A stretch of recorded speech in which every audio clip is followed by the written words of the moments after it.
Hello friends, welcome to your own channel daily stock. तो दोस्तों, इस वीडियो के अंदर हम हजूर मल्टी प्रोजेक्ट के डिटेल्ड एनालिसिस के बारे में बात करेंगे और जानेंगे कि आपको हजूर मल्टी प्रोजेक्ट के अंदर इन्वेस्ट करना चाहिए या नहीं।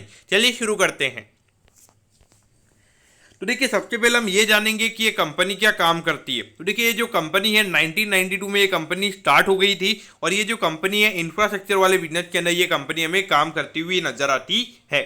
तो देखिए, मेनली अगर मैं कंपनी के प्रोजेक्ट की अगर हम बात करूंगा तो जो रोड कंस्ट्रक्शन वाले प्रोजेक्ट होते हैं वो ये कंपनी करने का काम करती है। अभी करंटली इनका मुंबई में एक अराउंड 80 किलोमीटर वाला रोड वाला कंस्ट्रक्शन वाला प्रोजेक्ट चल रहा है। तो वहां पर अगर आप देखोगे अराउंड 80% कंपनी का काम हो चुका है और उसके अलावा एक दूसरा प्रोजेक्ट है वहां पे कंपनी का अराउंड 48% का काम हो चुका है।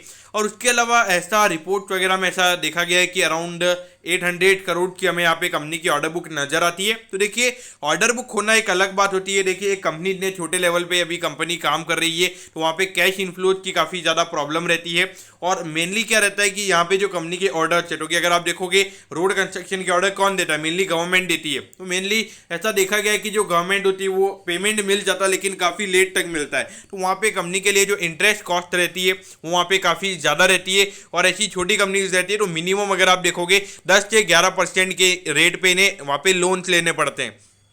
डेफिनेटली देखा जाए तो ऐसा ऐसा मत देखिएगा कि अगर 800 करोड़ की लोन बुक है तो एक काफ़ी अच्छी कंपनी रहेगी। इस पॉइंट ऑफ व्यू से देखना यहाँ पे मेरे ख्याल से गलत रहेगा, क्योंकि देखिए रेवेन्यू होना एक अलग बात होती है, घर पे पैसा कितना आ रहा है यानी कि at the end company net profit कितना अर्न कर रही है वो देखना मेरे ख्याल से काफ़ी ज़्यादा, मेरे ख्याल से हमारा फोकस वहाँ पे ज़्यादा होना चाहिए। तो अगर हम कंपनी के कुछ डेटा पॉइंट की अगर हम बात करेंगे तो देखिए 92 करोड़ का मार्केट कैप हमें कंपनी का नजर आता है। और पी रेशियो की बात करेंगे तो अराउंड 10 का पी रेशियो में यहाँ पे कंपनी का नजर आता है और अराउंड 24 का हमें यहाँ पे बुक वैल्यू नजर आता है। तो इन अभी अगर आप देखोगे 3 से 3.5 टाइम्स के लगभग यहाँ पे प्राइस टू बुक वैल्यू पे ये कंपनी ट्रेड हो रही है। रिटर्न रेशियो देखा जाए तो एक इंफ्रास्ट्रक्चर कंपनी के हिसाब से अगर हम रिटर्न रेशियो की बात करेंगे तो ये नंबर हमें अच्छा नजर आता है। और अगर हम डेट की बात करेंगे 22 करोड़ का डेट हमें यहाँ पे नजर आता है। तो देखा जाए आप बोलोगे 22 करोड़ का डेट ही है, लेकिन अगर हम डेट टू इक्विटी की बात करेंगे तो ये नंबर 0.9 पे हमें नजर आता है, क्योंकि हमें यहाँ पे ज्यादा नजर आता है। उसके अलावा अगर हम देखेंगे तो एज ए होल यहाँ पे नंबर्स अच्छे हैं, क्योंकि अभी पिछले क्वार्टर में कंपनी ने काफी अच्छा परफॉर्म किया है, उसकी वजह से नंबर्स हमें काफी अच्छे लग रहे हैं। लेकिन कुछ चीजें जो यहाँ पे नेगेटिव है जो कि मैं आपको आने वाली स्लाइड में बताने वाला हूं। अब ये देखिए, यहाँ पे कंपनी के कोई रेवेन्यू के नंबर्स नहीं थे। फिर 2021 में कंपनी को ऑर्डर्स मिले थे तो 24 करोड़ का रेवेन्यू यहाँ पे कंपनी ने रिपोर्ट किया था। और पिछला साल कंपनी के लिए काफी अच्छा रहा है, क्योंकि अगर आप देखोगे 112 करोड़ के रेवेन्यूज कंपनी ने रिपोर्ट किए और लगभग 2 करोड़ 48 लाख रुपीज का कंपनी ने वहां पे प्रॉफिट भी अर्न किया है। लेकिन देखिए, प्रॉफिट भले ही अर्न किया है, यहाँ पर आपको लगेगा कि काफी एक सुपर नॉर्मल परफॉर्मेंस है, लेकिन कुछ चीजें हमें रेड अलर्ट यहाँ पे नजर आते हैं। तो जब मैं कैश इनफ्लो के जो कैश फ्लो वाला स्टेटमेंट है उसके बारे में जब मैं बात करूंगा तब मैं आपको वो चीजें बताने वाला हूं। अब ये देखिए, यहां पर अगर आप देखोगे सितंबर 2019 से लेके सितंबर ऑलमोस्ट अगर आप देखोगे दिसंबर 2020 तक कंपनी का कोई बिजनेस नहीं था और वहां पे एकदम से कंपनी के रेवेन्यू के नंबर गिर गए थे। और मार्च 2021 में यहाँ पे कंपनी ने 24 करोड़ का रेवेन्यू दिखाया था। तो देखिए, यहाँ पे 2 क्वार्टर्स का हमें समझ में आता है कि यहाँ पे कोविड की सेकंड वेव थी, फर्स्ट वेव थी, तो इसकी वजह से नंबर यहाँ पे देखने को नहीं मिले। लेकिन यहाँ पे दिसंबर 2020 में नॉर्मलसी आ गई थी इकोनॉमी में, लेकिन फिर भी हमें नंबर्स यहाँ पे देखने को नहीं मिले हैं। तो ये चीजें हमें यहाँ पे नेगेटिविटी यहाँ पे दिखाती है। और अगर हम देखेंगे तो उसके बाद में यहाँ पे ये जो 2 क्वार्टर से जहाँ पे नॉर्मल सी थी इकोनॉमी में, तब भी इतना ज्यादा रेवेन्यू कंपनी ने रिपोर्ट नहीं किया था। और उसके बाद अगर हम देखेंगे तो पिछले 2 क्वार्टर में कंपनी ने काफी अच्छा परफॉर्मेंस रिपोर्ट किया है। लेकिन इन 2 क्वार्टर के बेसिस पे आने वाले क्वार्टर के लिए आपने क्या वहाँ पे फॉरवर्ड पी रेशियो निकालने चाहिए, वो मेरे ख्याल से बिल्कुल गलत रहेगा। अब मैं ऐसा क्यों बोल रहा हूँ, क्योंकि देखिए, अगर इनको नए नए लगातार ऑर्डर्स मिलेंगे तो आप फॉरवर्ड स्टेटमेंट लगा सकते हो। लेकिन अगर ऑर्डर बुक आई नहीं रही है और अगर कंपनी अभी प्रोजेक्ट कर लेती है तो आने वाले टाइम पे अगर कंपनी के पास ऑर्डर्स ही नहीं रहेंगे तो वहां पे कंपनी को क्या रेवेन्यू जनरेशन होगा। तो इस पॉइंट ऑफ व्यू से भी आपने यहाँ पे देखना चाहिए। अब यहाँ पे शेयर होल्डिंग पैटर्न की भी अगर हम बात करेंगे तो काफी ज्यादा रिस्की शेयर होल्डिंग हमें यहाँ पे नजर आता है, क्योंकि देखिए यहाँ पे प्रमोटर्स की होल्डिंग अराउंड 8% थी। फिर प्रमोटर्स ने एकदम से अपनी होल्डिंग को कम कर दिया था।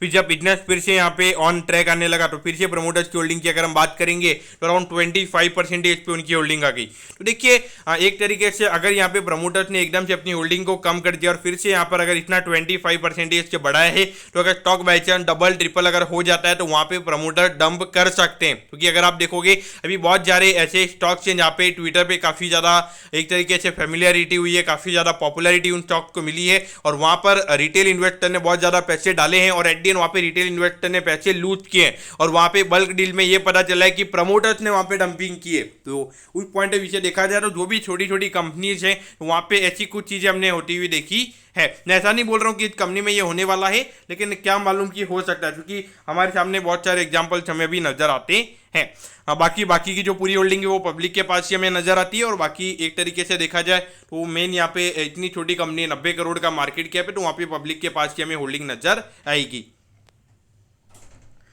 अब अगर हम शेयर होल्डिंग पैटर्न की अगर हम बात करेंगे तो देखिए पिछले साल अगर हम देखेंगे तो कंपनी ने 2.98 करोड़ रुपीज का प्रॉफिट कमाया है और लेकिन लगभग 13 करोड़ का आउटफ्लो में यहाँ पे कंपनी के अंदर नजर आता है। तो ये क्या दिखाता है कि कंपनी को यहाँ पे पैसा ही नहीं मिला है, कंपनी के जो अकाउंट रिसीवेबल्स हैं वो यहाँ पे बढ़े हुए हैं। और अगर हम देखेंगे जो वर्किंग कैपिटल्स वाले जो कंपनी के यानी कि जो डेली टू डेली जो कैश के जो ट्रांजेक्शन होते हैं तो वो यहाँ पे कंपनी के ज़्यादा हुए हैं, तो उसकी वजह से ये नंबर हमें नजर आता है। और उसके अलावा अगर हम देखेंगे तो 22 करोड़ का यहाँ पे कंपनी ने डेट लिया है पिछले साल अपने प्रोजेक्ट को फाइनेंस करने के लिए। देखिए कोई भी कंपनी अगर इंफ्रास्ट्रक्चर के अगर आप देखोगे तो वहां पे जब जब कैश इनफ्लोज की प्रॉब्लम आती है तो आने वाले टाइम के लिए इनके लिए दिक्कतें खड़ी हो जाती है और वहां पर और मेन प्रॉब्लम ये भी होता है कि गवर्नमेंट अगर सपोज 100 करोड़ का प्रोजेक्ट अगर इनको मिल भी जाता है और वहां पर अगर ये सोचते हैं इनको 10 करोड़ का प्रॉफिट होने वाला है, लेकिन कभी कभी ऐसा होता है कि गवर्नमेंट देती भी 90 करोड़ रुपए ही है और वहां पे 10 करोड़ का प्रॉफिट इन कंपनी ने दिखा लिया होता है, लेकिन कैश फ्लो में पता चलता है कि कंपनी के 10 करोड़ रुपए कम आए हैं। उस पॉइंट ऑफ व्यू से देखा जाए तो कैश फ्लो स्टेटमेंट हमें इतना अच्छा यहाँ पे नजर नहीं आता है,